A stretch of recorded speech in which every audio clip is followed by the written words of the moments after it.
Welcome back. Welcome back on the ISC Network. Blair Setford, Joe Todd. We're still working out a couple of kinks. We ask you to bear with us. We think we've got our audio now. We'll ask a couple people just to give us some confirmation that you're getting the audio.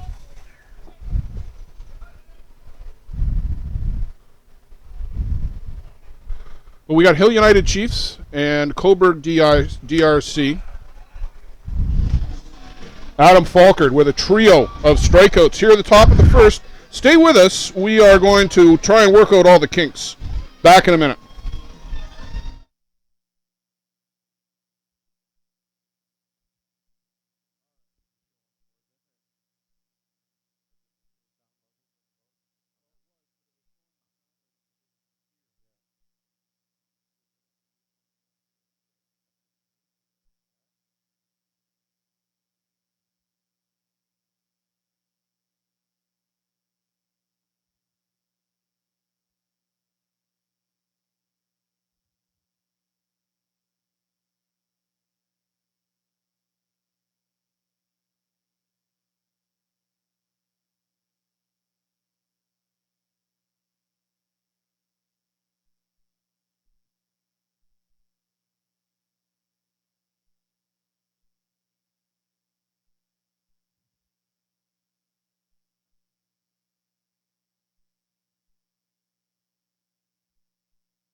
And we're back here on the ISC Network for the bottom of the first inning. It'll be Bradley Ezekiel set to lead things off for the Hill United Chiefs, followed by Nico Carrillo and then Nick Shales. Bruno Matroni bats in the 4th spot. Jason Hill, the designated player. Steve Mullally dropped down to the 6th spot and seems to have recovered his stroke down there.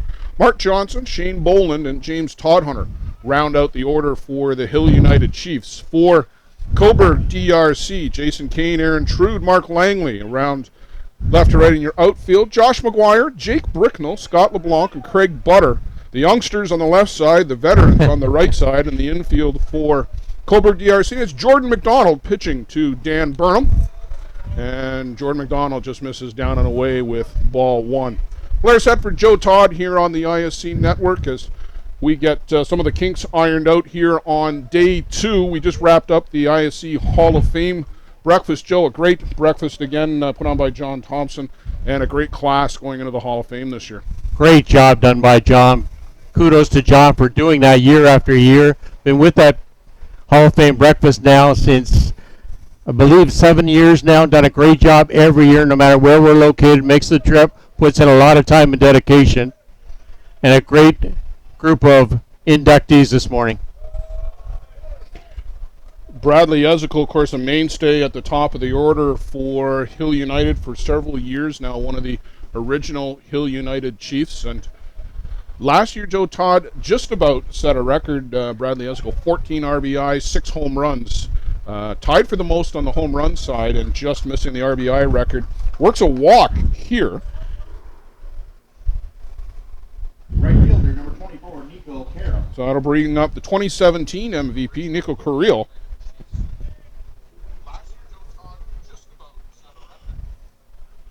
You know, Jordan McDonald has to be careful out there and on the mound, but he's got to throw some strikes. He just can't do back-to-back walks here in this particular situation. For for Cobourg DRC, they have to stay in the game defensively, just trying to eliminate the quantity of mistakes. On the move, first pitch running is Bradley Ezekiel, the head first slide, and he is in safely with a stolen base. So a walk and a stolen base, and just like that, Bradley Ezekiel into scoring position. Very aggressive coaching by that Hill United squad, getting runners moving right off the hop. Well, and it's a little bit different coaching this year. Same people, different assignments. John Hill is out on third base, but Larry Lynch is making out the roster, and it's a little bit unclear to me, Joe, who's running the game on the field. I think it's Larry giving the signals from the bench. I believe so. And John is going to be waving the guys around if he can. McDonald misses up and away. So 1 ball, 1 strike on Nico Carril. Nick Shales awaits on deck. Cobourg got into this game, Joe, with a 7-5 win yesterday over Fisher's softball. You had the details on that. 4 big home run hitters in that game. Scott LeBlanc had a single run shot. Aaron Trude, single run. Jake Britnell had a 2-run shot, and Craig Butter with a 2-run shot. So of that 7 runs, 5 put on the board, by DRC off the home run. But doing a good job with the sticks in game 1. Bit taller order here today with Adam Fulkard. But as you said, you got to minimize the mistakes right now on defense. Keep the walks down. Make Hill United earn what they're going to get. Upstairs from McDonald, and he doesn't look too happy with himself right now, Joe. He's going to back right off to the far end of the circle. And just the body language, the facial expression. Not sure he's comfortable out there. Yeah, I'm sure he's a little nervous too, a little butterflies potentially, playing a team of this caliber.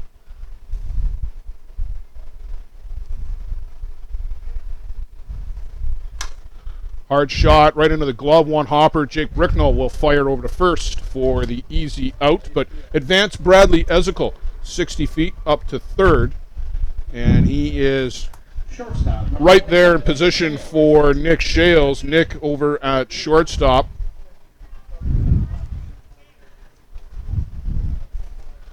Joe, if you had to pick one guy in the world to play softball, it might be Nick Shales. Yeah, he'd be my choice right off the hop.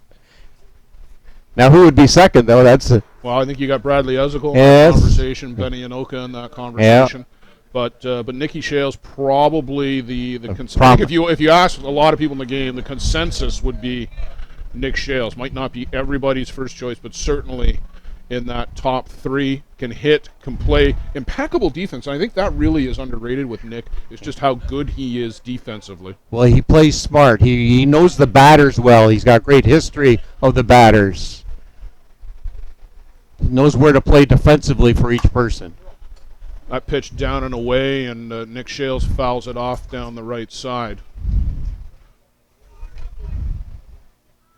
On deck is Bruno Matroni. Bruno is looking to join the 4 Gold Club. Already won the WBSC Championship, the Pan Am Games. He's won a U.S. National Championship, looking to crown it with the ISC World Championship. There's a few guys on this Hill United team who pulled off that feat a couple of years ago. That pitch just misses. Good pitch location by Jordan there, keeping that ball low in that strike zone on that outside corner of the plate.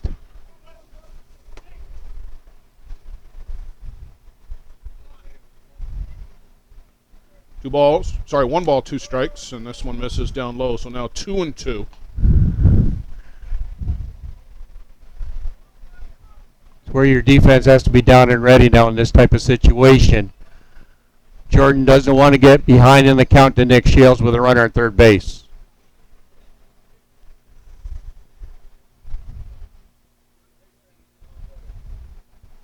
And fouled off. A little bit upstairs, but Shales chased after it and fouled it down. If you're just getting in with us on the ISC Network, it's Blair Setford, Joe Todd here with you this afternoon. Winners bracket action. Hill United at the plate here in the bottom of the first inning. We're scoreless. 3 strikeouts for Adam Fulkard in the top of the first. And Brad Ezekiel, a walk, a stolen base, and advancing on a ground out is at third base for Nick Shales at the plate. Hard shot right through the 3.5 hole and a single. Shales turns and charges, but is going to retreat back, and an RBI single for Nick Shales to open up his account here at the 2019 ISC World Tournament. Great plate appearance there by Shales. Even the count up, and then finally got his pitch and drove in that first run of the game. Saw a lot of pitches, too, from Jordan McDonald.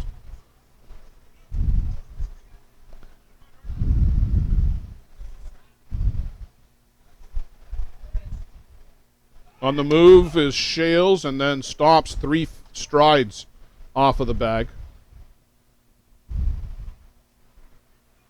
That's going to draw the attention of our first base umpire over there, too. Paul Verhey out of London. It's Matthew Leclerc behind the plate. And who we got on third base? I think it's Charlie Johnson. Charlie Johnson, yep. Good crew this morning. A little bit grand overcast. We started a little bit early. We're only about 3 minutes after 1 o'clock. This was a scheduled 1 p.m. start time. We're here in the bottom of the first inning. Again, Blair Setford, Joe Todd on the ISC Network today downstairs. We've got 4 big games for you over the course of the day. Stay with us on the ISC YouTube channel.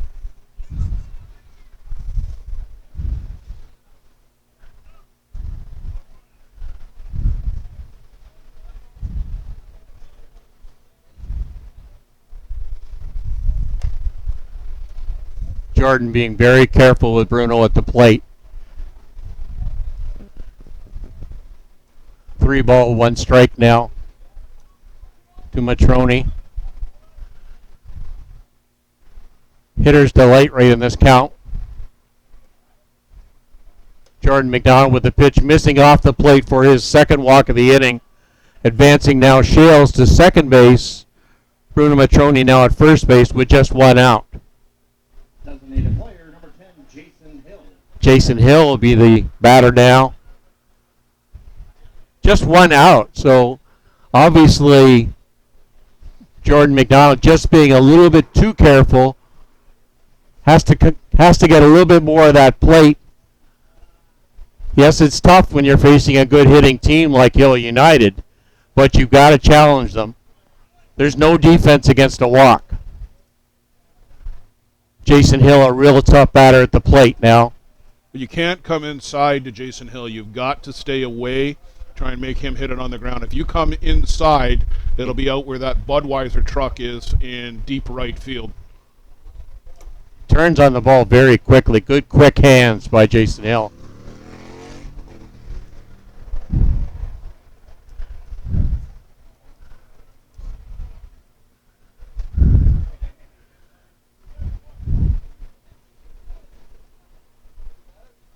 Cobourg DRC infield playing very deep now in this situation.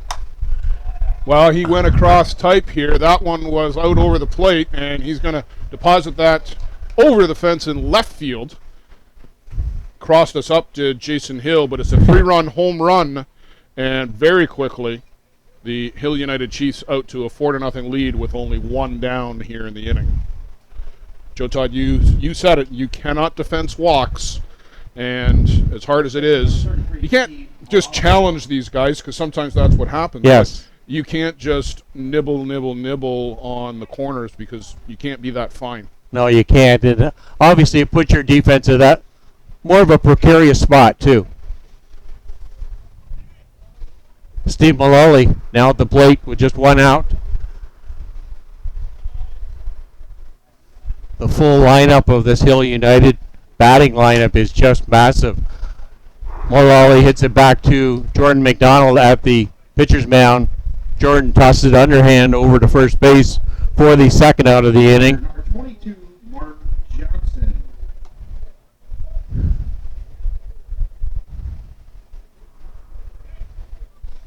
So Mark Johnson will step into the plate. Mark, a bit of a surprise, not on the Team Canada roster that went over to Prague for the World Championship. Joe had to be a little bit disappointed with that. I'm sure he is, and now he wants to prove something to the coaching staff and the management staff of Team Canada. The next trip being in 2021 over to New Zealand. Yeah, that's only 18 months away. Yeah, and, that's the last week of February, first week of March. That's right. So there's not a lot of ball to be played between now and then. The opportunities to impress are here and at the Canadians, and then a little bit next season. So you've got to make an impression now. I'm sure before the week's out, we'll see Mr. Stewart and a few of the Team Canada staff. Well, you'd like to think they'd be here watching the best on best. We saw Mark Sorensen this morning, although I don't know that he is staying very long from what I understand.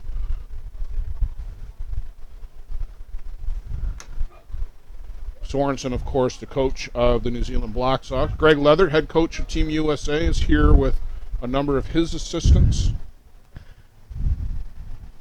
USA's had a good summer, too. I mean, they got the silver medal down at the Pan Ams, and we're going to get Greg in here at some point. His team, the Gremlins, will be up next as Johnson, in and out of the glove of Bricknell. Now he's got to hurry and makes a good, strong throw for the final out of the inning. But the Hill United Chiefs, as they do, strike early, strike often.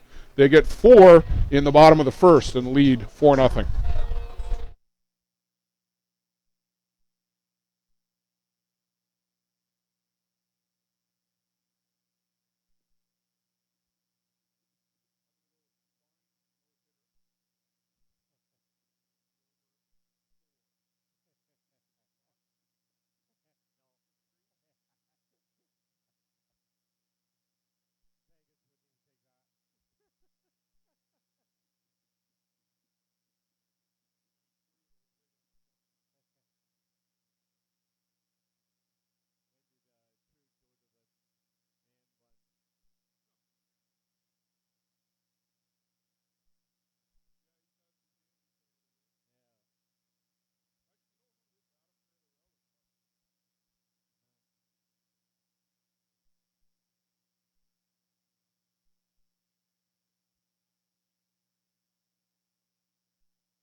It'll be the 4-batter, Dan Burnham, to lead things off for Cobourg DRC. Dirt Road Co.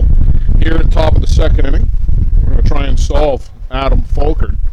3 strikeouts to lead things off in the top of the first inning. Burnham, Jeff St. Pierre, and Jake Bricknell. A veteran and a couple of youngsters, Jeff St. Pierre, Jake Bricknell, fresh off of the Canadian U23 Championship, Joe Todd. That one was won by the New Hamburg Mustangs. Great job put out by New Hamburg up there, and great exposure for these young components of this lineup. Dirt Road Company, Jeff St. Pierre, Jake Bredno, and Josh McGuire to be on this roster to add a little youth to the lineup, but also bring something to that program that maybe they just don't have. They lack that, maybe a little bit of enthusiasm, a little bit of drive. Kids can do that for you in that roster, and it'd be something that they can put in their back pocket for future years. Just missing upstairs. Adam threw a couple of change-ups in that first inning, so we'll see if Bruno stays with that change-up. Well, it's a pitch he's been working on developing over the years, and he's gotten this far and just an absolutely stellar career without throwing it that often, and as he does there, can often blow it right by guys, and that's 4 straight strikeouts for Adam. But later on in the week, that changeup will be a pitch that you want to be able to throw for a strike in a tough situation when you get into the tougher games. That's right. Be a good time for Adam to work on that pitch in this game. Jeff St. Pierre now at the plate. This kid is one of, I think, the bigger prospects coming along in the game, both physically as well as figuratively rather. He is an imposing young guy there at the plate, built very solidly, and we know he's a very good hitter at the U23 level, and he's going to translate, I think, over to the men's game very well. Yes, he's a great addition for this DRC lineup. They made a couple of additions since that May 15th roster, him being one of them. A real plus. Well, and there's the off speed again from Adam, and that one died at the plate too. Real good pitch. Ball just dropping off the plate.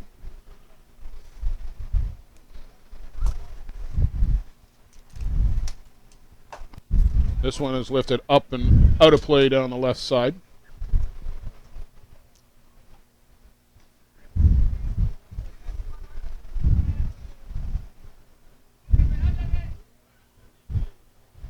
Jeff St. Pierre now at the plate, just kind of, all right, what am I going to get next? He's thrown me a changeup. He's thrown me a rise ball.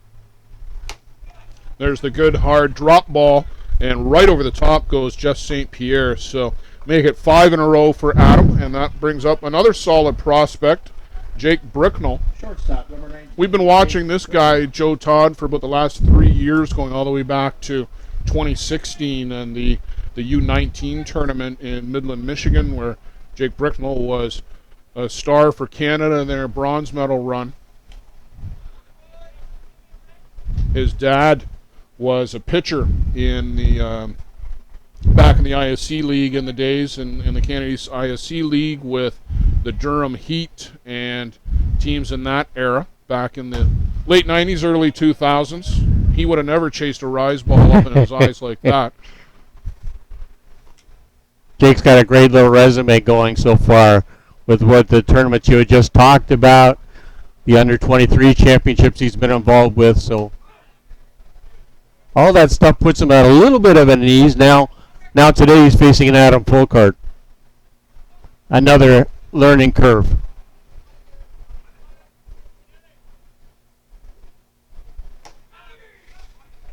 You got to get the bat off your shoulder. You can't go down looking, but make it 6 straight for Adam as we will roll to the bottom of the second inning. Hill United Chiefs coming to the plate.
So it'll be Shane Boland to lead things off for the Hill United Chiefs here at the bottom of the second inning. They've got a 4-0 lead over the Cobourg DRC squad. Clayton Robinson, who's had a very busy summer, Joe. He started out pitching over in the Czech Republic in their league back in the spring, and he is warming up now in the bullpen. Another guy who is straight fresh from the U23 championship. Clayton Robinson pitched 5 innings in the game yesterday against Fisher and picked up the victory. Riley Mannion pitched 2 and picked up the save. So it's Jordan McDonald out on the board right now and just misses downstairs. So 2 balls, no strikes to Shane Boland, who had breakfast with Shane 3 hours ago at the ISC Hall of Fame. Well, I guess about 4 hours ago now. Shane was there, of course, in support of Terry Bader, the legendary and now Hall of Fame coach of the Toronto Gators. Here's a one-hopper and an underhand rise ball over to first base from Jordan McDonald. Second baseman number 99. Shane Boland, Sean Cleary, Ryan Boland, Justin Schofield, Dustin Houts, Thomas Anoka, all on hand from that 2016 Toronto Gators team. I think Ben Anoka was in the house as well. Yes, he was. Aaron Trude. Great All for- there to support Terry Bader going into the Hall of Fame. Great to see 2016 Gators getting back together, as well as some of the old Gators. Mike Crawford come down for Terry, as did Adam Smith, who went into the ISC Hall of Fame a couple of years back himself. So great support out for Terry Bader. Jim Wana also went into the Hall of Fame. Pitcher from the Pencor National Healthcare days. Won the most valuable pitcher tournament or award in this tournament when he was 19 years old. How about that? Can you imagine being a 19-year-old coming into this tournament and being the MVP? Unbelievable story, Jimmy Wana. Darren Derricks, of course, who is our host here this week, the owner, sponsor of Circle Tap, and he is responsible for bringing the ISC World Tournament to Denmark, Wisconsin. Corey Guru joined us by Skype from British Columbia, unable to make it due to work commitments, but good to see that we were able to hear from Corey directly via Skype.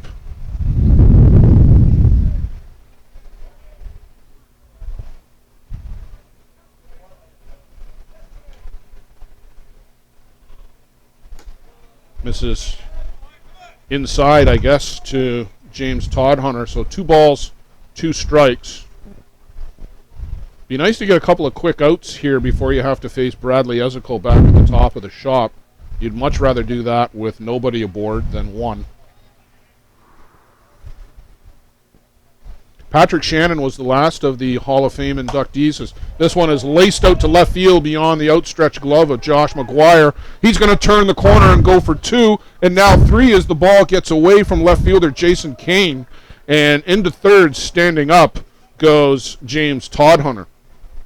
Well, again, we talked about the chance for DRC to minimize the quantity of mistakes they make in the outfield. You don't want to give free bases, free pass, Center fielder number free 7, Brad Ezekiel. free opportunities for a team like Hill United.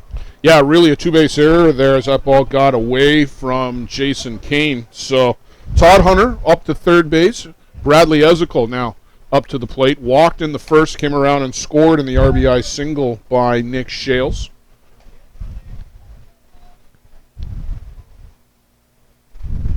So some international flavor, Joe Todd with the Hall of Fame. A couple of Kiwis, an American, a Canadian, 2 Canadians. Well, it just shows you how big the game has gone and how exposed it is now. All around the world, players coming in for different club teams now.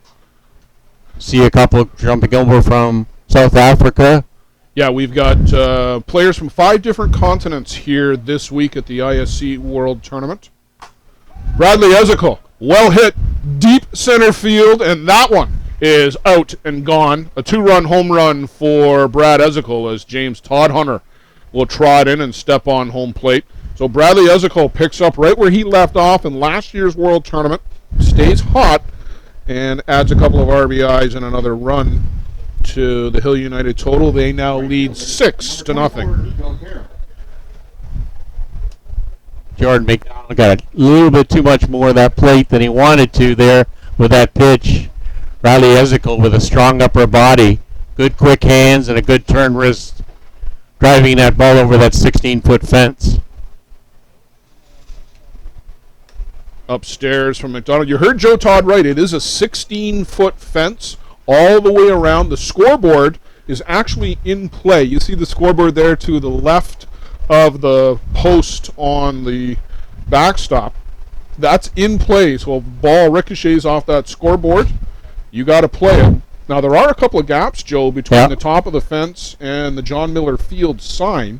And if a ball squeezes out through there, that is a home run. When it leaves the park, it's a home run.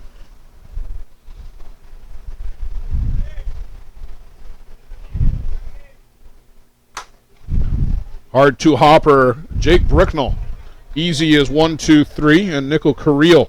Second time today, retired by Bricknell, and that will bring up Nick Shales. Nick, an RBI single and a run scored in the first.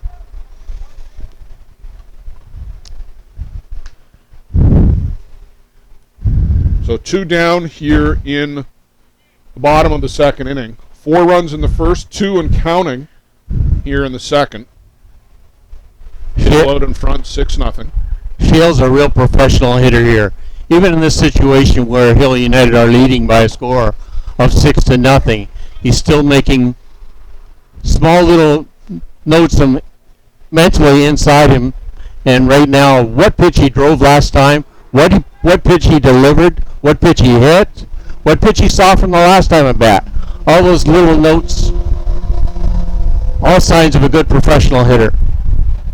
Upstairs from Jordan McDonald. So 2-0. And Joe, you talked off the top about wanting to stay in the game defensively and minimize mistakes. Some of that has to be trying to work ahead of batters. You can't constantly be pitching 2-0, 3-1. No, get you in a too deep of a hole.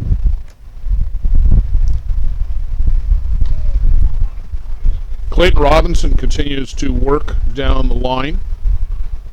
You said he went 5 last night. Riley Mannion, the other 2. Riley Mannion, a great young prospect too. He's just 20 years old.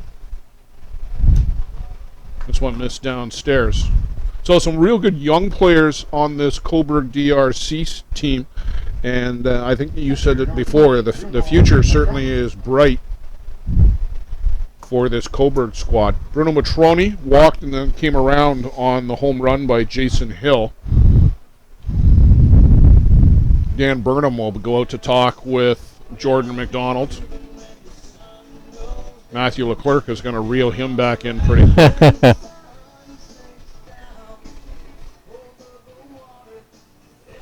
The sun just making a brief appearance here. It was pretty overcast this morning, and I actually saw a couple of sprinkles on the windshield on the drive out to the Hall of Fame breakfast this morning around 7:20 a.m. But it looks like it's going to clear up, or at the very least blow past, and maybe just be overcast here, which the players will be just fine with. Being out there in the blazing heat here in the 3rd week of August is not anybody's idea of fun, but if it's like this, overcast and a still a warm day, everybody will take that.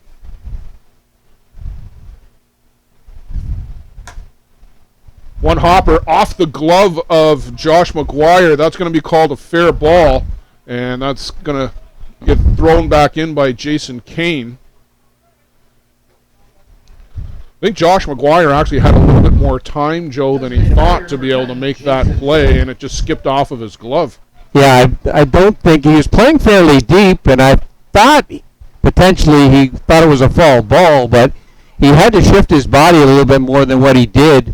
He had tried to play the ball on his backhand, just did not get it. It took a little bit of high bounce on him. So you're going error on that, I see. E5. You're a tough score. Yes. You are. So runners on the corners for Jason Hill. Already a 3-run home run in this game. And we talked about it earlier, Joe. You don't really want to come inside to Jason Hill, but then he crossed us up and he hit it out in left field last time around. So I don't know what you're going to do with him now. Yeah. Maybe bounce it in. First base is open. Well, it is, yes, because Bruno Matroni just scooted right on up to second uncontested there.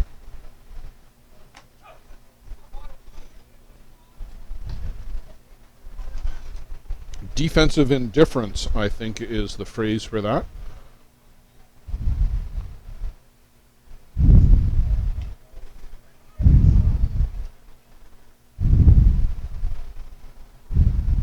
And now it's Riley Mannion warming up in the bullpen. So I think he's warming up to Clayton Robinson. So I think they've just taken, they've just switched sides. Yeah.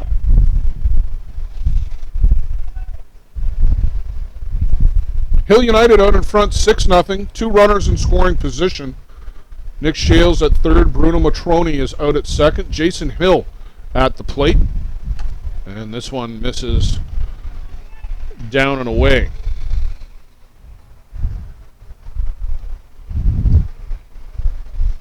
Again, Jordan McDonald getting behind in the count, 3-1. We had talked about this a couple of times in the game.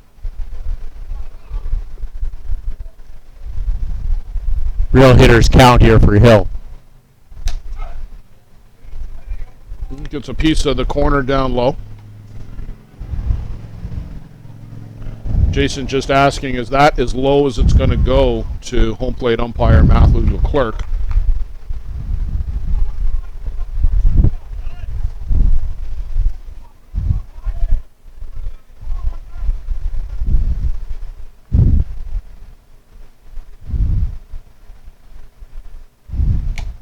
And misses downstairs. Ball four. So the bases will be loaded for Steve Mullally.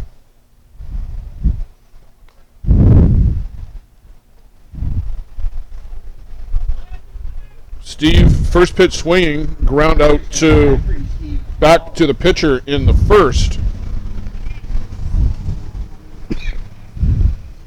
See if there's a little bit more patience, Joe, this time around. I would think, and he's going to be swinging a little bit harder. Jordan caught him with a little bit of a changeup. It looked, had too big of eyes on it, so Steve's going to be a little more patient here. There's a called strike, taking all the way. Just up there gauging right now.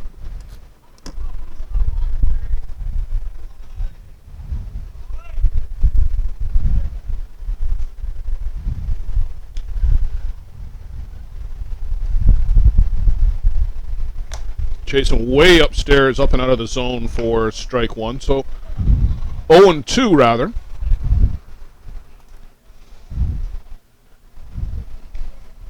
So a little higher, a little harder from Jordan McDonald. Exactly. Or do you go down and out? No, I'm staying right there. I'm staying higher, out. a little harder. Yeah, higher, right in the eyes.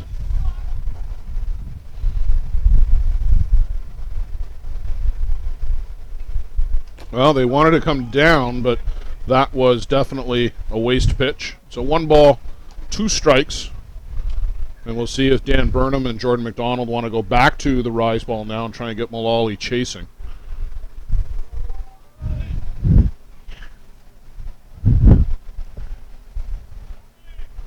First time in a long time Jordan McDonald's been in charge with the count.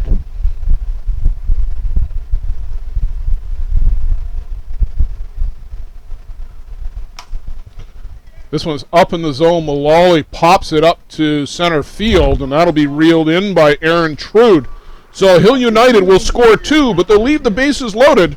They lead 6-0 heading to the top of the third. Stay with us.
It'll be 7-8-9 for Cobourg DRC to face Adam Falker and Hill United here at the top of the third inning. Mark Langley, Jason Kane, and Aaron Trude.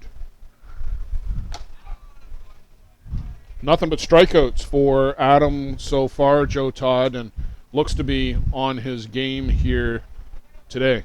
Beautiful pattern there on that scorebook with the 6 Ks.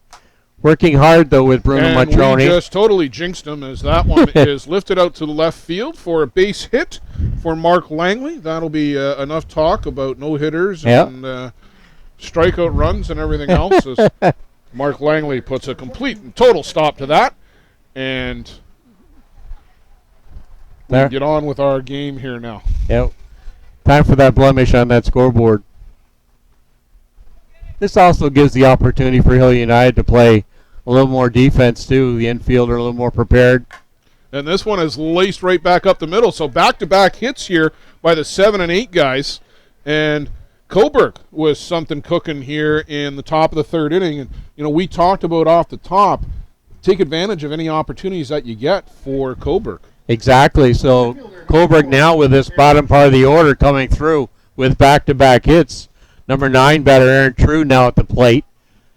Well, Trude is not your typical 9 batter. He's got leadoff speed. He can drop a bunt down. He's also got some pop in the bat, but he's got to decide what he wants to be. Do you want to be a slap hitter? Do you want to be a power hitter? All right. Long swing there. Comes up empty on one down and in from Adam.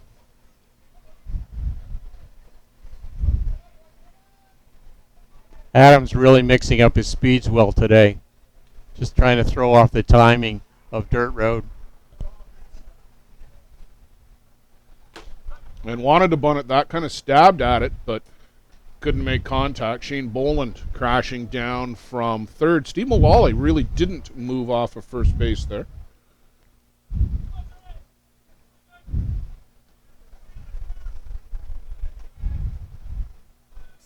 Crowd continuing to build here for this afternoon affair as the 4-time champion Hill United Chiefs would always draw a crowd. This one is foul down the right side out of play for Steve Mullally. Well, Trude got a piece of that ball now. He's got a feel of it. Wants to get a little bit more now, especially with that runner in scoring position. Would love to break that row of donuts on the scoreboard.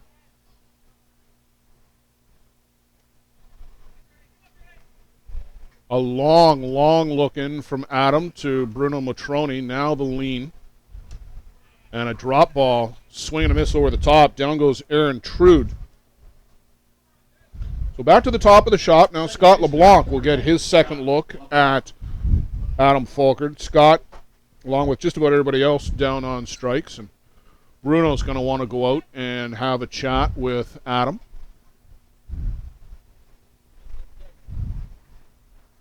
Well, that was a really nice drop ball that Adam threw there to Aaron Trude for that big strikeout.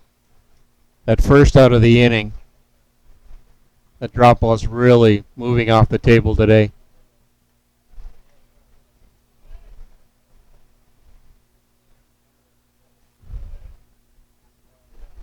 Scotty LeBlanc a little deep in the box, trying to take advantage of any second he can get from. Snap throw down, and James Todhunter was caught on the wrong side of Mark Langley, who's a bit of a big guy out there. Todhunter wanted nothing to do with going over the top of Mark Langley and just let that throw go on out into center field.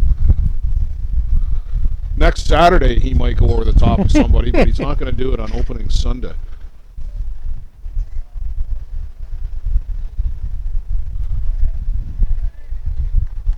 LeBlanc's a good veteran at the plate. He makes a lot of contact normally, and was actually one of the top 2 or 3 leading hitters in the ISC a couple of years ago in 2017 when he was with the Waterdown Hammer.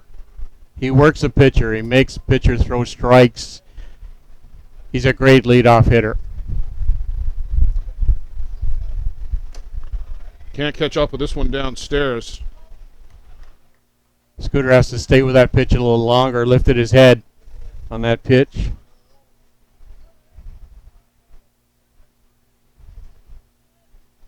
Two and one the count. Hill United out in front, 6-0, but Cobourg threatening here a bit in the top of the third, and this one misses inside to Scott LeBlanc, and 3-1. And Joe, one of the rare occasions you see Adam Falkard fall behind a batter. We actually did see this a lot last year, and then one of the reasons why Hill United wasn't in the championship game was Adam uncharacteristically walked a lot of guys. A lot of guys. And there's a walk right there. That'll load the bases for Josh McGuire, the youngster here with an opportunity to get his team on the board. Great plate appearance, great plate discipline there by Scott LeBlanc. Yeah, that's a veteran at bat there by Scott LeBlanc to take some pitches, not chase out of the zone. We'll see if the youngster was taking any cues here. There's a called strike on the outside corner. 1 down in the inning, bases loaded. Here's an opportunity for Cobourg. We talked about it. You've got to take advantage of the opportunities when they come. Again, a long look in from Adam, now the lead. And just rears back and blows that one right by Josh McGuire. McGuire with that pigeon-toed batting stance there. Got that front toe tucked right in.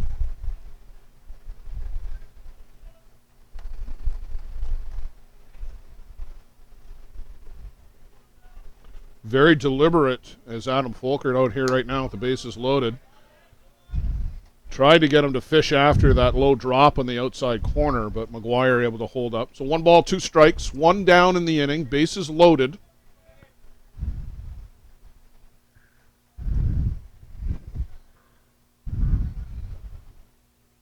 Folkert very methodical out there right now, very deliberate.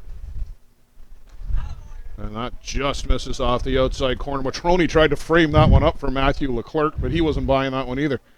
Well, Matrone set up outside, and then the pitch kind of stepped outside. Didn't catch enough of the plate. So 2 balls, 2 strikes.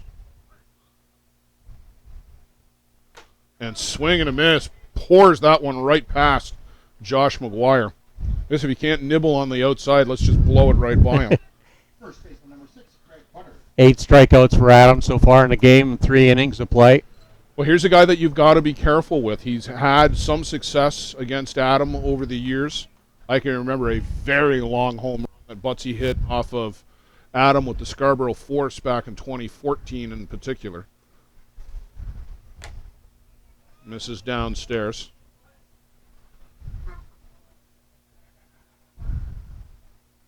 Make sure you stay with us. We've got a very special guest coming up in the top of the next inning. I guess it'll be the bottom of the inning. My apologies. Upstairs again. So 2-0.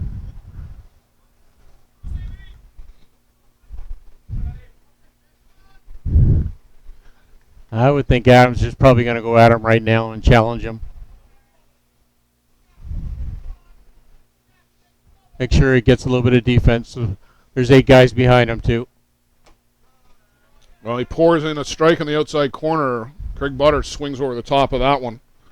So 2 balls, 1 strike. Sometimes we shortchange the Hill United defense. Got a very good defensive lineup behind the pitching staff they do have.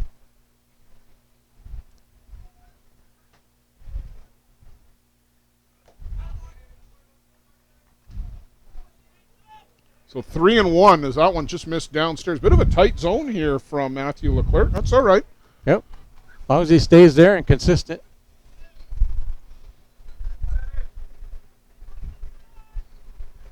Again, the long look in from Adam Folkert. And a called strike again. So 3 balls, 2 strikes, bases loaded, 2 out here. Top of the 3rd inning. Here is the opportunity for Cobourg. Runners will be on the move. Got to make some contact here, get the ball in play. Take advantage of this opportunity. Nothing but heat on this pitch, I would presume, from Adam Folkert. I got to think it's hit it if you can. Yeah. Here's the ball. I'm going to challenge you. That's been the response when he's needed to. Upstairs, rise ball, ball 4. And that pitch, Joe, really wasn't close. Wasn't even close. No. So a bases loaded walk. Fairly easy RBI there for Craig Butter. And Cobourg on the board, taking advantage of the opportunities as you get them. And that'll bring up Dan Burnham.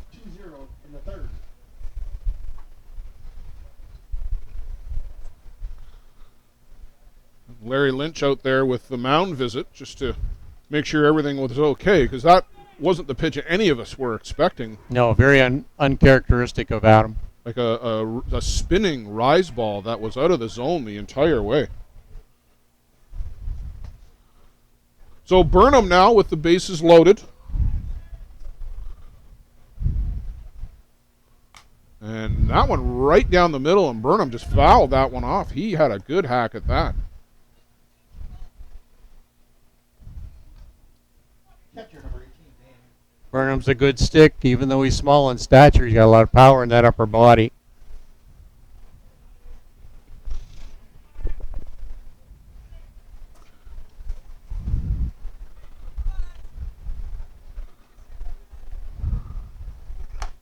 And there's a called strike. So 0-2 now on Dan Burnham. It's very quiet out there, Joe. Very surprising how quiet the diamond is right now for this situation. Yeah. I'm just surprised. Well, even the Hill United, the defensive lineup behind him, you don't hear them as much. And this one is laced out to left field. They're going to count one, and they're going to hold up Scott LeBlanc at third wisely as Mark Johnson was in, and that ball got out to him in a hurry. But way too much of the plate there on an 0-2 pitch.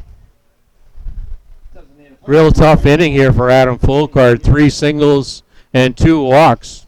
Now bringing in 2 runs for the Cobourg DRC.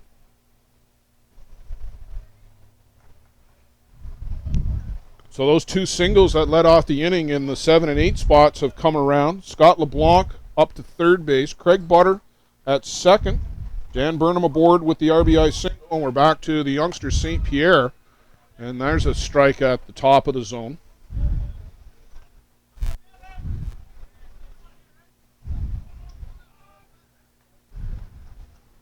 And I like the response here, Joe, from Cobourg. I mean, they just went out there and went about their business and pushed across a couple of runs here.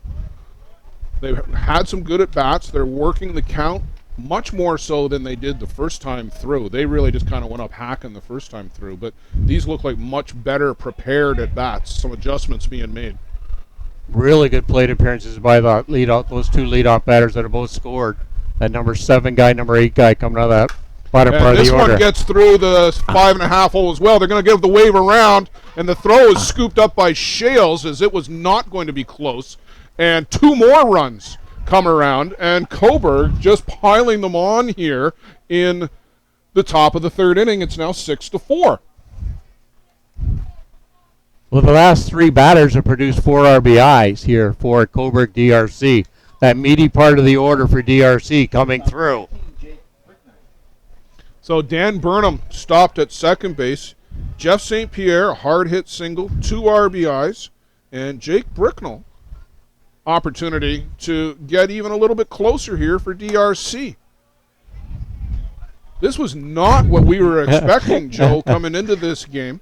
But you called it. Take advantage of the opportunities when you get them. You get the bases loaded, and you've put up 4 and counting here in this inning, making a ball game out of it. Exciting to see. Called strike at the top of the zone. So 1 ball, 1 strike to Bricknell.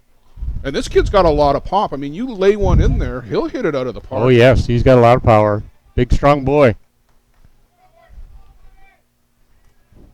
4 hits and 4 runs put on the board by Cobourg this inning. Had a notion, but that one was up and away.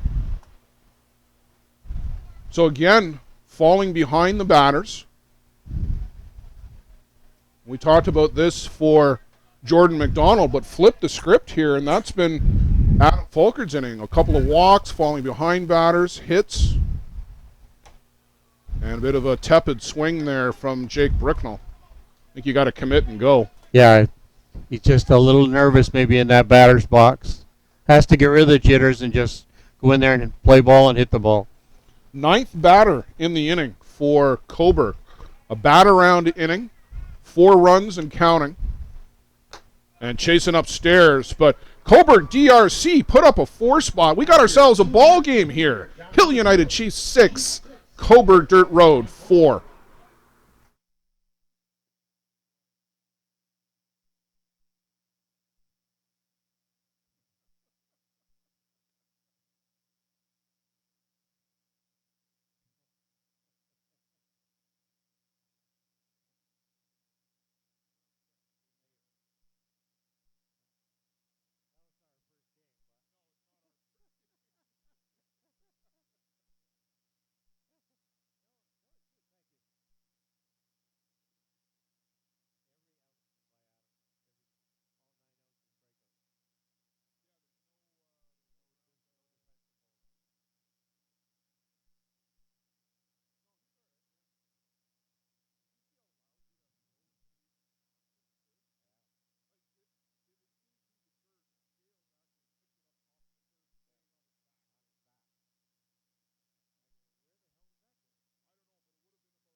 So just talking off air about the surprising uprising here by the Cobourg DRC squad. Some walks, some hits, timely hitting, and they put up a 4 spot on Adam Folkert and the Hill United Chiefs. We got ourselves a ball game, 6-4 for the Chiefs coming into the bottom of the 3rd inning. We're joined by ISC Hall of Famer Terry Bader. Terry, you're in a lot of Halls of Fame. International Softball, Brampton, Canada, Softball Canada Hall of Fame, individually with the teams. But on the club side, tell me this morning, you talked a lot about what this one meant to you for being in the Club Hall of Fame. Well, I think in my opening remarks I mentioned that it's one to cherish, and I say that because it represents your affiliation with a club team and all. And I guess I just go back to my youth, and starting with the Pee Wee team and all the years I put into coaching, and it's sort of the stamp on my coaching career over 30 years, and to go in with a number of managers, coaches that are already in the hall that I coached against in the 80s and 90s, and even the last decade here, a few years. That's why it means so much, and it's just one that it's the last one, and maybe we saved the best one for last. Shane Boland lifts this one up to deep left field. That gets over the head of Jason Kane. Mark Johnson gets a late stop sign from John Hill and crashes into third base.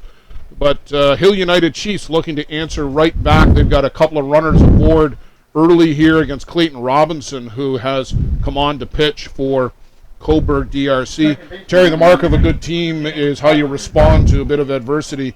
We've seen a lot of this Hill United team over the last few years when you came back into the game, and you know a lot of these guys that are out here. Does it surprise you they're answering right back? Oh, no, not at all. And I think sometimes as a team that's favored to win the tournament, you need wake-up calls, and sometimes, good teams or great teams can play an average or bad game and still win. They find a way to win. And if you're an opposing team, you're not going to beat a team as good as this unless you play absolutely an a-perfect game and hope that they're off. This game, they had a wake-up inning, and I think that's just something for Folkert, the pitcher, to file away. Usually there's tournaments he hasn't given up 4 runs in a whole tournament. So I think he'll file this one away, and it's just a question of lost his focus a little bit in that inning. Terry, can you take us back to the 93 and the 95 runs? You had the game's best pitcher then in Darren Zach, but you had to come the back way both times. And the focus and the drive that it takes to compete in this tournament and come through the back door to win it. This one smoked by James Todd-Hunter and a 3-run home run. So the Chiefs answer right back, and just that quick, the score is now 9-4. I think the most difficult thing in coming the back way is that when you're a team that's favored to go a long way, which 93 was different than 95, and even in 2015 when we got the championship game. You're on such a downer when you lose that game, particularly if you lose to a team that you know you should beat. Generally, I used to have meetings and get refocused as quickly as possible. And it depends when you lose that game. We lost it in the winner's bracket final one year. We lost it in our first game of the tournament one year, and then in the second game of the tournament. And each of those comes with a different mindset in terms of how you prepare and come back. But if you lose one of your first 2 games, it's a long, long road back, and you focus on one game at a time. You've had some great athletic accomplishments that you've witnessed over your career. Can you pick out a couple of things that stand out over the years from those teams in the 90s and then again the run in 14, 15, and 16? Well, obviously, you start with pitching. If you don't have great pitching, you're not going to win an ISC championship. And Darren, was the focus of both the 93 wins and the 95 wins. Back in those runs, you were facing, I think, more great caliber pitchers than we having the game today. And every game you were facing a top-notch thrower. So I think those two stand out, but they were the Darren Zach shows, particularly in both of those years. You had to beat the winners bracket final winner twice in the if you got to the championship game, and that's not the way it is today. If you get to the championship game, it's winner take all today. Whereas back then, teams could rest their ace hurler if they didn't have somebody as good as the opposing pitcher, because they knew they had another game to play with. So those two runs. I think in the last one, I think it was a total team effort, and just found somebody different every day from an offensive standpoint. I think Cleary for the Gators in 2015-16, but particularly 16, was threw as well as I've ever seen him throw. And you were there, Blair. I don't know what you think of his efforts, but I don't think he's been quite the same pitcher since, and that in terms of what he can bring and what he's capable of bringing. And I've often said, there are tournament pitching performances, there are ISC pitching performances, and there are world-class pitching performances. And he brought that, as did Darren in 93 and 95. And you can't take away from the offensive abilities of any of those three teams because they all found a way to win, and sometimes it was with power, sometimes it was with speed, sometimes it was with the short game. Who are some of the best opposition players you've faced over the years? I mean, you've had some legendary pitchers from Darren Zach all the way through to Sean Cleary, as we talked about, and top offensive players from Patton and Chalice to Brad Rona and guys like that, Brandon Horn, Ben Anoka. But what about some of the guys that you had to coach against, and what did you do special against some of those guys? Well, I think if you go back to the 90s, you sort of start and end with players such as Mark Sorensen. Marty Kernigan, who I coached on the national team, was opposition club teams. He was one of the greats in the game. There were so many back, there's not just one or two that you can pick out. Those two stand out. Bill Boyer was another one. He could beat you a number of different ways. Tim Wall. Those players stand out the most in terms of that. But it seemed every club team back then had one or two hitters that you just couldn't let beat you. And, in terms of them, we charted a lot. A little different. We didn't have quite the equipment that they have in today's game in terms of charting and scouting and getting data. We did a lot of stuff by hand and watching. I think in this era, obviously, the Hill United Chiefs bolster an all-star national team from 1 to 9, and any one of those hitters is capable of beating you. It's been a joy to watch some players that, and I say they could have played on my national team. Nick Shales is one of the classiest and the top ball players that you're ever going to play. Steve Mullally. The players we had on our team, Brad Rona, though he was coming at the end of his career, I think he demonstrated with his 2016 MVP year that he still had it. And Ben Anoka is a 5-2 player that I think is just one of those players that every coach wished they had. You've got the opportunity to come back. How do you compare the eras, or can you, from the 80s and the 90s to the ball games of today? I mean, you just touched on the teams, the top teams now 1 through 9, but it's different, isn't it? Well, I think whatever I say, I'm going to get in trouble with whatever era. With somebody, yeah. I mean, the player. I don't want to take away anything from today's game, but I think that the quantity, and that's probably the best word to use, of pitching in the 80s and 90s was more in abundance or superior to what is in today's game. I think every team, and you can count, I'd say 20 ISC teams had a top-notch pitcher that you had to face and get through. And I know when we went through the losers round a couple of years, you were facing somebody in that losers bracket that, when you got to the 4th, 5th, 6th, 7th games, these were top-notch national team type of pitchers. So I think that's one difference. Today's pitchers are great pitchers, but to compare them to the pitchers in the late 80s or 90s is like the pitchers in the early 70s or late 60s saying that, the game was different and better in their day. I think the technology of the bats has changed things. I think it's more of a power game. I think we've had the same number of power hitters back in the 80s and 90s, but you had to find ways to win games because of the pitching. And then the short game was far superior back then to what it is now.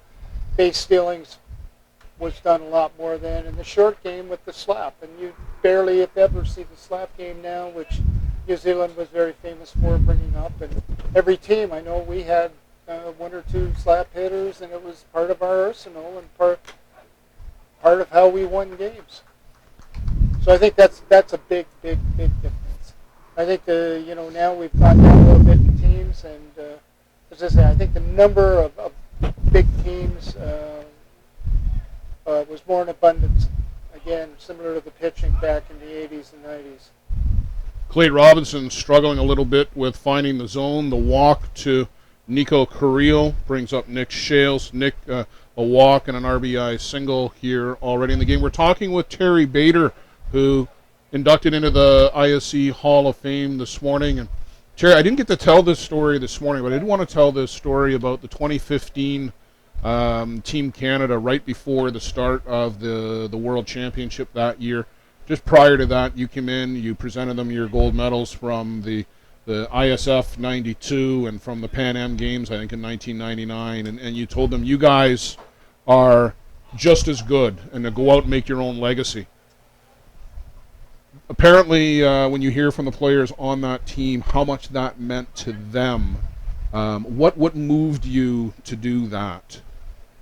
I've always believed, whether it's a club team, and we'll use the expression, and you're part of it now, Blair, with our club team, we have an expression, once a Gator, always a Gator. With the national team, I started with the first national team program as an assistant coach back in 1983. I was there as an assistant for 6 years, and then 11 years as the field manager or head coach. And to see the talent that we had, I honestly believe when I came up at 14 and I saw it, I phoned the office and I told them, if we don't win the World Championships, the ISFs, or WBFCs, and the Pan Ams, I'll be shocked. Because I thought we had that kind of talent that certainly would have challenged some of my previous national teams. I think it was one of those things that you just want to do. You sort of still proud of this program and always will be in terms of the red and white. And I just wanted to see if there was anything that I could add to it. And when you do those kinds of talks, you don't know if players are going to sit in a room and say, well, why are we wasting 20 minutes here or there? And but I did get a good response from people even years later. And one of the things people don't know is that in that talk, I wrote a personal note to each and every player, and I didn't know a number of them, just wishing them luck and telling them that they had an opportunity to do something that nobody else has ever done, and that's win those two events in the same year. And so it's just my way, and truth be known, I had to ask my way to do that. It wasn't. It was eventually invited, but so it was good. Well, it certainly worked out well for Team Canada, as trying to run the old fake steal here are the Hill United Chiefs, but Nick Shales got about halfway down, and never really getting too far off of third base there was Nico Carrillo. Are you surprised by the success and the rise of all of the international players now, knowing what you saw coming 15, 20 years ago with Team Canada? Yeah. It's a good question, Blair, and I wish I could say yes, I did. To the extent that you have Argentina being the reigning world champions in Pan Am Games, I can honestly say no. I visited Argentina. First trip there was in the 80s. I was back there in the mid-90s for Pan Am. They had some softball hotbeds. I always felt that countries like the Dominican always had good baseball, and a lot of those players converted to softball. Cuba was always the ball has always been good, But to the extent that they came up here and are playing their summers here and then going back to their national teams, makes it just that much tougher and harder for teams to compete. But you know what? If you're just going to talk, you can't just talk about the Latin American teams, South American. Japan's always been a cyclical team. They've been great some years, and some years they've been down. You know what you get from Australia and New Zealand. So I think it's good for the game, and I'm happy that the game's growing in Europe with the performance of the Czech Republic. Terry, what got you going in fast pitch? Did you play minor ball along the way? Your dad play ball? Yeah, I mentioned in the Hall of Fame speech that my dad ran a softball league in the Toronto area, and I'd go 3-4 nights a week. I was down there bat bowling, and you got the itch there. Sort of learned the game watching senior men's ball. It was a senior men's league, and then just growing up, I played 7 days a week. I played softball 3 nights a week. I played baseball the other 4 nights a week. I had great coaches, and then got to the point where I had to give one up for the other, and then I started my football playing days. And at the end of the day, a has been in baseball, a has been in football, and at least I got a little bit of recognition coaching. And I guess it's like that old adage, those who can't do something, they say teach. So in this case, my playing days ended a little earlier than I wanted, and I got lucky coaching some good young kids when they were 12. And the fondest memory I have is that first game, I used to tell this at clinics that I coached, our first season I coached, we lost our first 11 games. And we won our 12th and final game of the season. And then why is that important? Well, 2 kids on that team ended up playing for the senior men's Canadian national softball team. Mm-hmm. Who was that? That was Glenn Ford and Jim Cowdery. Very good. Very good. So from out of Shane Brothers the Construction. small roots, right? Yeah. Shane Brothers Construction. Shane Construction. You know all these teams, don't you? The Golden Bears. We played all the great teams, and I remember the days of going to Hillside Park in Waterloo, and the big tournament of the year used to be the Waterloo Tournament in the first week in June. Little shallow fly ball off the bat at Jason Hill falls in front of Mark Langley. Nico Carril will trot home as Jason Hill gets another RBI. He's now got 4 on the game. And Hill United have tacked back all of those runs that they gave up back in the top of the inning. So what the fastball gods giveth, they also taketh away. Clayton Robinson is throwing a lot of pitches this inning. Yeah, he's struggling. I did a pitch count on that walk put on by Nico Carril. He had 11 pitches he threw to Nico. So Steve Mullally is the only Hill United Chief who has yet to reach base. A ground out and a fly out. And just chasing after it a little bit right now. Terry, when somebody gets into a bit of a rut, what was the one thing that you would do as a coach and just to get them to step back and reset? Well, I think there's different expressions when it comes to coaching. Some players are like wheelbarrows; they have to be pushed. Every player is different. They have a different mindset. I think, especially today's senior men's player, I don't know if there's the same amount of teaching that went on earlier in the game, but for me, it was always a confidence thing. If they were 0 for 10.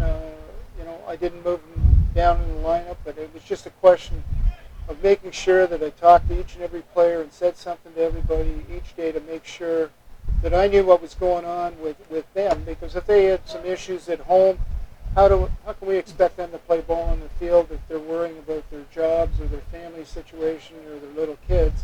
And sometimes just having that personal communication like that, you find out something about somebody that says, well, geez, now I know why you're not concentrating at the plate or doing what you should be doing. And that's one thing, but it's never lose faith in them and to always let them know that you've got confidence in them. Otherwise, they wouldn't be playing for you, and everybody goes through a tough period at some point in time.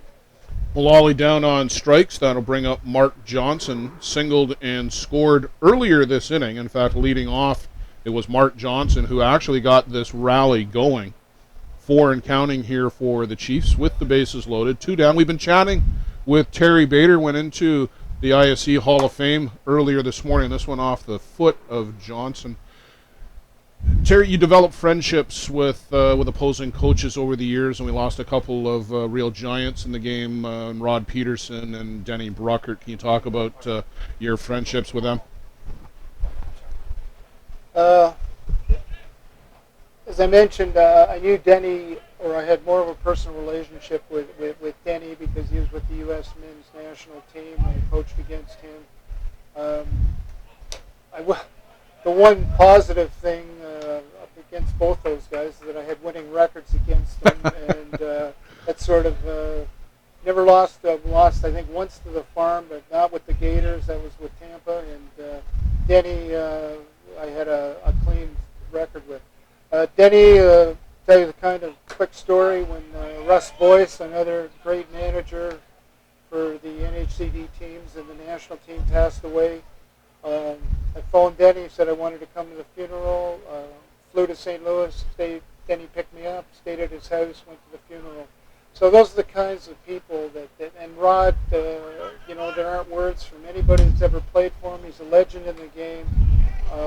He treated me, even though I was a lot younger than he was, with, you know, the utmost respect when it should have been the other way around with me, you know, going to him and showing my respect for him in a number of ways. But he treated me as an equal, and you know, we talked about ball, and that's one thing about Rod. You can talk about ball morning, noon, or night. And, this one is smoked by Mark Johnson. Grand slam, home run for MJ. And you know, those guys, as I say, they're true legends of the game, and I don't compare to either one of them. Well, you're on equal footing in the ISC Hall of Fame. We thank you for joining us here. This has been an extended inning, and we really appreciate the opportunity to have you up here and join us. We'd be remiss if we didn't give the opportunity to talk about Jack Fireman. Again, I said in my speech today, talked a great deal about Jack, but if it wasn't for Jack Fireman, there's a number of Toronto Gators that wouldn't be in the ISC Hall of Fame or had the careers that they had. And Jack's my friend. Jack was our sponsor. But Jack was an individual who loved the game, and it was unfortunate he couldn't be here because of health reasons. Because I wanted him to hear the words that I had to say about him. But as I said, Jack did a lot for the game of softball, and expected the best, demanded the best, and success was the only option when it came to Jack. And you wanted to do your best for Jack. I well remember the order after the Tavistock tournament in 2016. We're not losing another game, and I don't think we did. No, we didn't. And that's Jack. You know, Jack wanted to be involved, and I think a mistake that some managers make with sponsors is that they're putting their money into a team, and as I said this morning, Jack never interfered once in the years that I had anything to do with the team, and his presence was welcomed, and he was our biggest fan, and still is to this day. And I use the expression, once a Gator, always a Gator, and Jack's responsible for that. And there's a lot of people wearing championship rings from the ISC, and those Gators owe a debt of gratitude to Jack for putting the teams he put together and for treating them the way he did, and continues to treat people long after he's sponsored. Those 90 teams, almost like Jack's children in a sense, the sense of family that group developed over the years. Absolutely, but again, what I said this morning, we surprised a few people that we had 3 different championship ISC ring wins. They're all different, and the 216 win may be his favorite. He's sort of said that wink, wink, but he really loved that whole group of players, and I think to end his sponsorship years going out an ISC champion, I think that meant the world to him. And to this day, go into his house, it's not the 93 trophy, it's not the 95 trophy that's front and center in the stairwell. It's the 2016 one, and the ring he wears is not the 93 ring, it's not the 95 ring, it's the 2016 ring, of which you have one, Blair, and I'd be remiss if I didn't personally say thank you before ending this interview for the years, your Gator expertise with the new group, and 14 to 16, and not only that, but just I owe you a debt of gratitude for all you did for me for this Hall of Fame nomination and eventual induction. So thank you, and listening to you guys in the booth, I mean, I don't know if I want to leave. You're doing such a great job. Well, one of our former Gators, Shane Boland, is at the plate. He just laced that one foul. Riley Mannion, it comes on in relief here of Clayton Robinson, who had a pretty rocky inning, Joe, as 8 runs put up this inning by Hill United. The grand slam by Mark Johnson closing the book on Clayton Robinson. Not an outing he's going to remember right now, but it'll be Riley Mannion to try and close the door here for Cobourg and get them back onto the sticks. Terry Bader, thank you very much for joining us. Can't express our gratitude for you being here as Shane Boland adds to the count, lacing this one over the left field fence. We've seen that more than once out of Shane Boland. But thank you for joining us. Thank you for everything you've done for softball, for me personally, but also congratulations on going into the Hall of Fame. Thanks, Blair, and again, thank you for your kind words this morning as one of my presenters. It meant a lot to me, and I'll remember those words for a long, long time. Thank you. Thanks, Joe. Well deserving. Thank you. So now 15-4, and Joe, we're getting pretty close here to the run rule, as it's a 12-run differential. There's only one more run to play with. Terry, thanks for coming up again. We really appreciate it. We'll catch up shortly. Yeah. Okay, great. We'll catch up back in Ontario then. Thank you. But so Hill United Chiefs responding in kind, pounding away here at the Cobourg pitching. 9 runs now this inning. They lead 15-4 if you've lost count. And the mercy rule is 12 after. Sorry, it's 15 after 3, but 12 after 4. So we're closing in on that 12-run differential at least. Don't wake up a sleeping bear. Or a sleeping giant. You're right. They poked the bear a little bit with those 4 runs, and I'm actually surprised Adam Folkert's not down the line throwing. He does that a fair bit when they have these types of long innings, but it's been half an hour now that Hill United has been at the plate.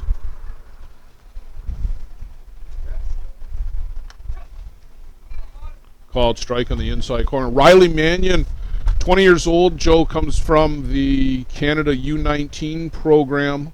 Had some great success last year up in Prince Albert. You were up there and got to see him throw a number of games with Team Canada. Kind of a diamond in the rough almost. Yeah, a real good athlete. Real strong upper body, and he holds his composure well. He was in a real tough situations last year in Prince Albert, and they kept the ball with him.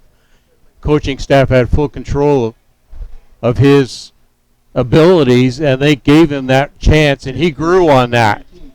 And that's why he's excelling still in that under-23 program, and this little experience that he's facing Hill United here is going to be a plus for him later on.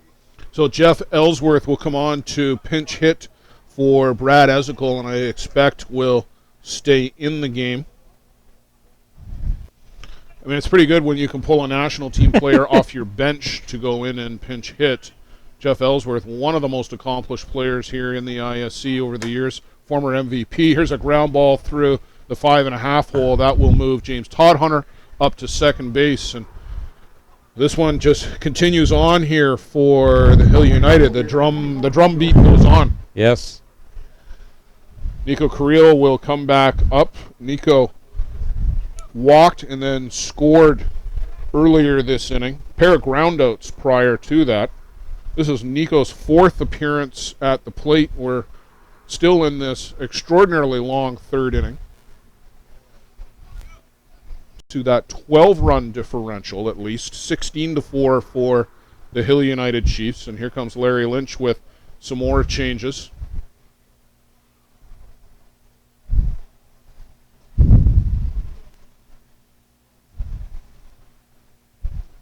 Well, Hill United have really shown a lot of power here this inning.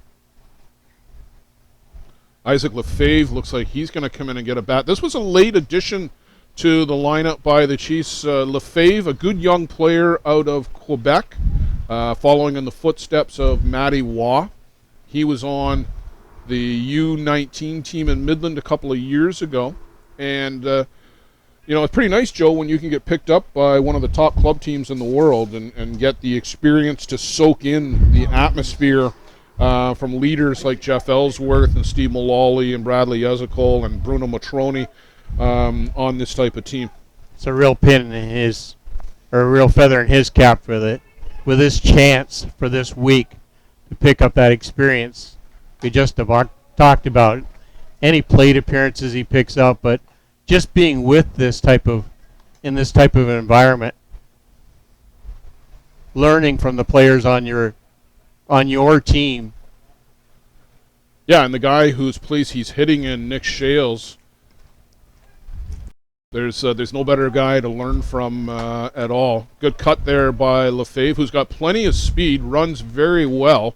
And my recollection, Joe, he was more of a slap hitter, but he's up there wailing away right now.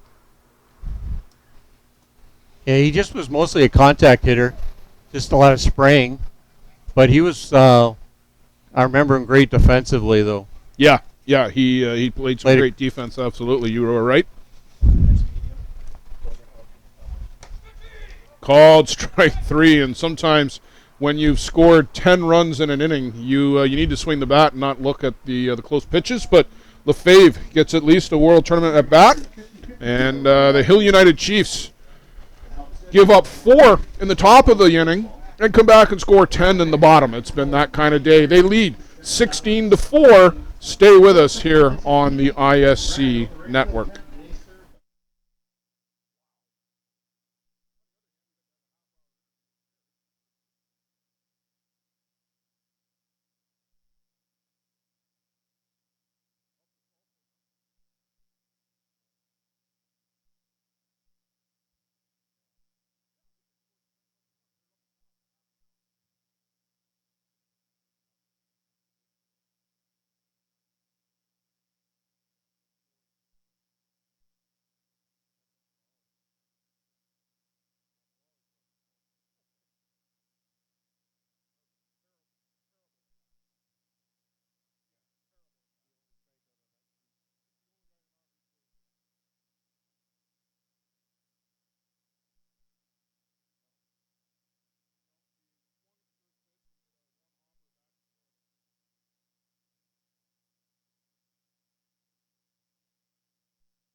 Mark Langley, the leadoff batter for the Dirt Road Company. Here in the top of the 4th inning, Hill United putting on a big 10 runs at bottom of that 3rd to get something going for this Dirt Road Company. We'll see if that bottom part of the order can get that little edge necessary. You want to be that base runner. You want to make things happen. Great pitch there by Adam Folkard. Langley looked back saying, did I swing? Yeah, So- you went around twice. So there's been 10 outs in the game so far for Hill United, and all 10 of those outs have been strikeouts by Adam Folkard. Jason Kane now at the plate. Slapped a single the opposite way over to left field. He's now standing at first base. He's 2 for 2 with 2 hard hit balls to left field. Well, he's trying to make sure that he's in that lineup for that next game. Aaron Trude now at the plate, number 9 batter for Dirt Road Company today. Just see it and hit it. Don't think too much.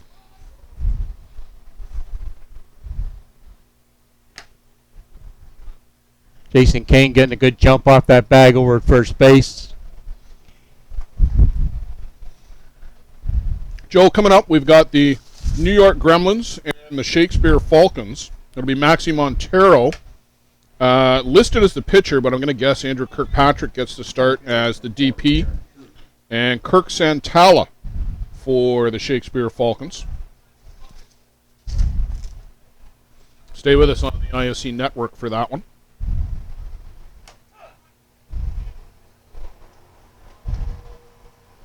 Aaron Trude with a real tight batting stance. Really, I guess maybe he's just trying to obviously get some contact and just punch the ball. He's going to ask for an appeal over to third base umpire Charlie Johnson. Charlie Johnson saying no, he did not swing. Looked like he went around from here, but yeah. I think you had that one wrong up too.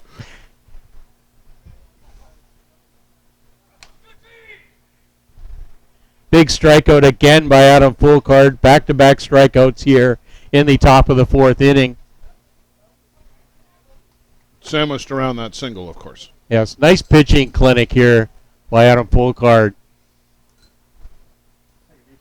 Wanted to come out, have a good workout here early in the week.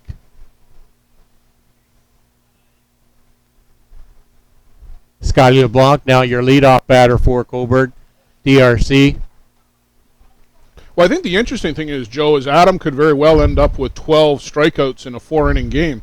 But it's the hits and the runs given up in the 3rd inning where, it looked like just a lapse by Adam, where just getting too much of the plate and then not finding the zone, the walks and the singles.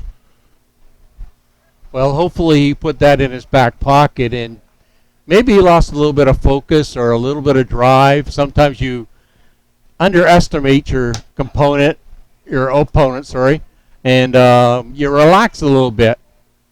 You don't realize, you don't capture the task at hand. Well, he's certainly right back on it here in this one. He's got some snap, it seems like. Scotty LeBlanc really lifted his head on that pitch. Got to stay with that pitch a little longer.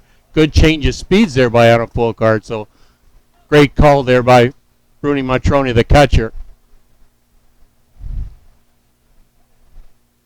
Adam Folkard with the pitch and release. Scotty LeBlanc putting a bat on the ball over to third base to Shane Bolin for the 3rd out of the inning.